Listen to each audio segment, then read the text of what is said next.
Thinking of moving to Indianapolis? Stay tuned for an inside look at buying a house long distance.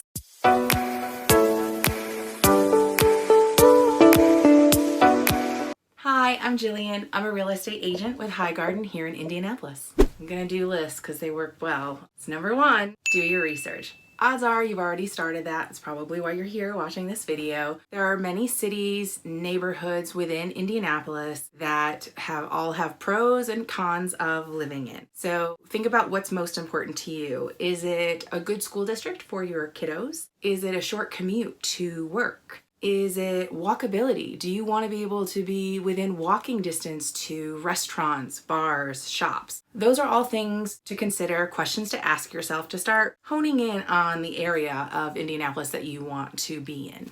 Number two, find a local agent. A local agent is going to be the best resource for you because they're going to know the area obviously better than you do. They're going to have experience and you can rely on their experience. When I work with out-of-state buyers, I typically give them listings that they're interested in. If they are more interested and want to take a deeper look, then I will go to that listing. I will go to that property, and I have done videos where I send to my client and it's a virtual tour of the property, if you will. I've also done FaceTime calls. I can do live calls. I can schedule appointments. We can virtually walk through the property together. That way you can get a better idea of the flow, is the kitchen off of the living room, and things of that nature. I will also drive through the neighborhoods and take a video. Now this is really raw, rough footage, but it gives you an idea of the houses in your neighborhood. It gives you an idea of what your streets look like. Maybe some amenities like a park or the Monon Trail is nearby. All of these things are things that I do to help my clients who are out of state that are moving here. I work with out-of-state investors too. I do this for them all the time.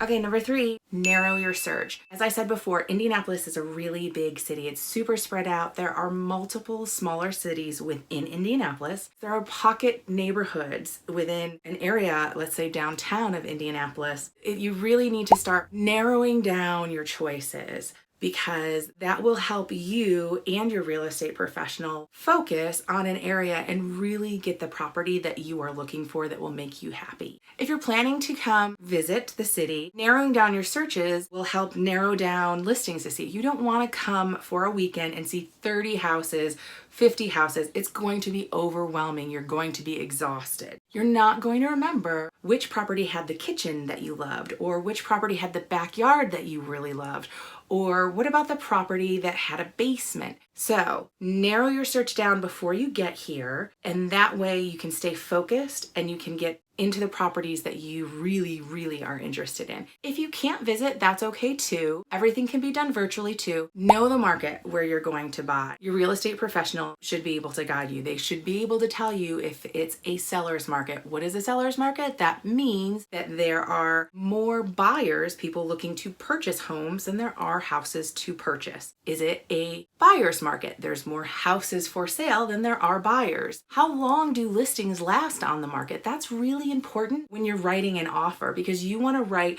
the best offer to get it accepted. So knowing these things are only going to set you up for success.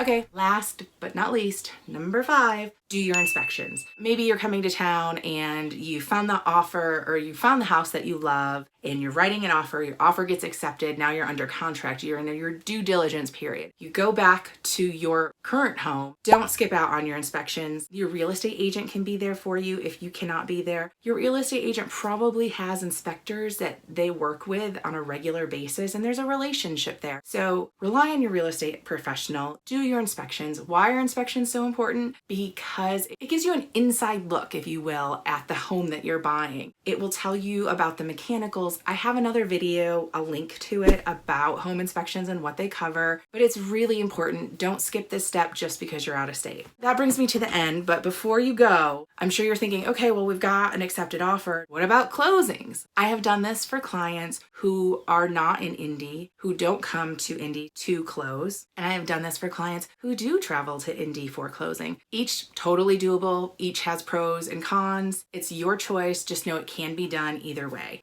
I hope you found this video helpful. My name is Jillian. As always, give me a thumbs up, subscribe to my channel, and leave me a comment below if you found this useful. Thank you so much. See you next time.